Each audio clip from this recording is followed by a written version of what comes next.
వృద్ధుల మావయ్య నేను జనరల్ గా మూవీ చూడను, అదొక్క మూవీ 9 times చూశాను. ఫ్యాక్ట్. ఎందుకంటే ఆ సిస్టర్ సెంటిమెంట్ అది ఆ రోజున ఐ వాజ్ రియల్లీ టచ్. నేనున్నాడు story message. That's why I say my films are larger than life. They don't see Balakrishna like they didn't see NTR in his films. They saw the roles. Sardar Papareddy కానివ్వండి, లేకపోతే బుబ్బులి పులి కానివ్వండి, లేకపోతే కొండవీటి సింహం కానివ్వండి, లేకపోతే justice Chowdary, NT Rama Rao character దే blessed all subject oriented message. ఎందుకంటే నా సబ్జెక్ట్ నాచురల్ లైఫ్ అని అర్థం కాదు ఎవరికి. నాచురల్ లైఫ్ అంటే ఇదేంటి ఇలా అవుతున్నాడు అంటే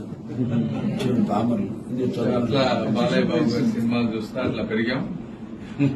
మళ్ళీ ఇప్పుడు కూడా ఈ విధంగా అంటే ఈ తరానికి తగ్గట్టుగా సినిమాలను అడ్జస్ట్ చేసుకుంటూ అద్భుతంగా చేస్తా ఉన్నాడు. వచ్చే తరానికి వచ్చే తరానికి తగ్గట్టుగా కూడా అదే ఎంతో మంది హీరోలు ఉన్నా కూడా మీరు ఇట్లా పర్సనల్ టైం తీసుకొని హాస్పిటల్ వెళ్ళి అందరూ చెప్పినట్టుగా ప్యూర్ హార్టెడ్ గా ఓపెన్ గా ఉండటం, అన్నిటికంటే ముఖ్యంగా ఫ్యామిలీ తోటి అద్భుతంగా గడపడం, ఇవన్నీ అంటే మీ ట్రూ నేచర్ కి తగ్గట్టుగా నేచర్ ఈ రోజున మీకు